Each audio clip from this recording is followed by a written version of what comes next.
a la JOC acá en los años del 56. Es decir, hace bastante años ya, digamos, más de 60 años, digamos eso. Y uno de los libros que yo leí fue este, La hora de la clase obrera, que eran libros que en el fondo narran aquí 4 sesiones muy importantes, 4 discursos, digamos.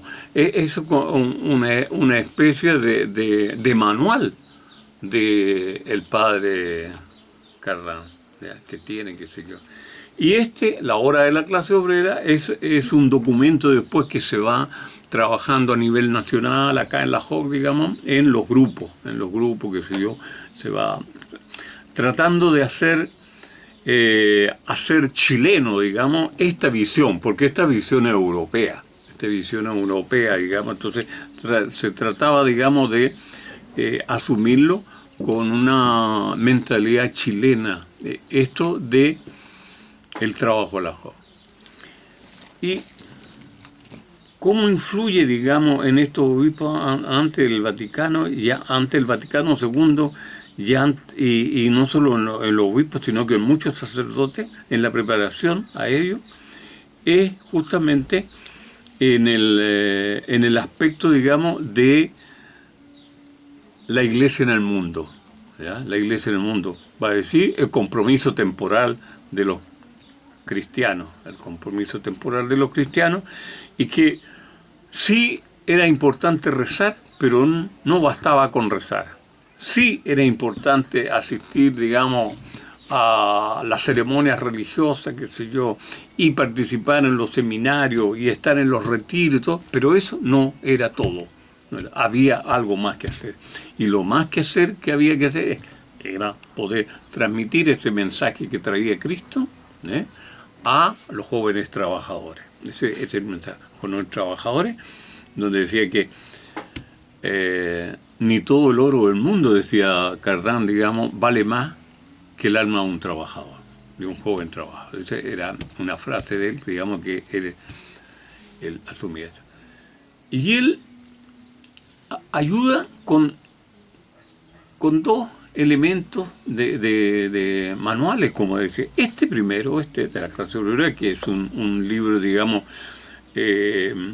de comportamiento, y por otro lado también de visión del mundo, y de presentar la Iglesia en forma diferente a aquella Iglesia que conocíamos en aquellos años, hace 60 o 70 años atrás, una Iglesia muy rica, muy faustosa, una iglesia, unos obispos muy guatoncitos, qué sé yo, en fin, ¿no?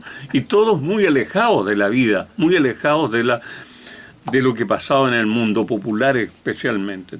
Y por eso es que el mundo popular siempre fue, de alguna manera, no absorbió, pero siempre estuvieron presentes ahí los movimientos revolucionarios, los movimientos que querían cambiar de alguna manera la situación. Y ahí se daba, aunque no quisiéramos, se daba la presencia de los marxistas. Ellos estaban ahí junto con los otros. Y por eso era importante también estar ahí con los jóvenes trabajadores, porque también había una nueva que contar, una nueva que participar. Bueno, esto es una parte como del mensaje, digamos, que yo rescato, digamos, de ese expediente. ¿Cómo se lograba esto? ¿De qué forma, digamos, nosotros en aquella época, y con el tiempo se sigue haciendo, esto del contacto con los jóvenes, el trabajar a los jóvenes, los equipos apostólicos que se decían, ¿no es cierto? Y viene este otro libro, que no me acuerdo cómo se llamaba el autor, pero Levadura en la masa. Ese es un libro cototo, qué sé yo, de levadura, donde plantea, ¿no es cierto?, el proyecto, o no proyecto, sino que la función de la semilla, ¿no es cierto? La función de la semilla, que cae, digamos, en partes áridas, pero también cae en lugares que pueden desarrollarse, qué sé yo, y poder dar fruto. Ese libro de la levadura en la masa, lo que indicaba era que los jóvenes cristianos, jóvenes de la JOC, tenían que estar inmersos en los grupos de la fábrica en los grupos poblacionales, pero tenía que estar ahí. No, no se consideraba un joven de la JOC que no estuviera un grupo de amigos, un grupo joven, a lo cual después la misma acción, digamos, del trabajo fue llamándose a estos grupos los grupos apostólicos, donde los jóvenes desarrollaban su función, su papel de transmitir este mensaje. Ese es muy importante. Y lo otro, ¿cómo hacían esto? ¿Cómo se hacía esta educación? Era a través de las reuniones. Y las reuniones fundamentalmente eran reuniones educativas, pero reuniones que se hacían con el método de ver, juzgar y actuar. Y el método de juzgar y actuar, ver, juzgar y actuar, no ha pasado de moda.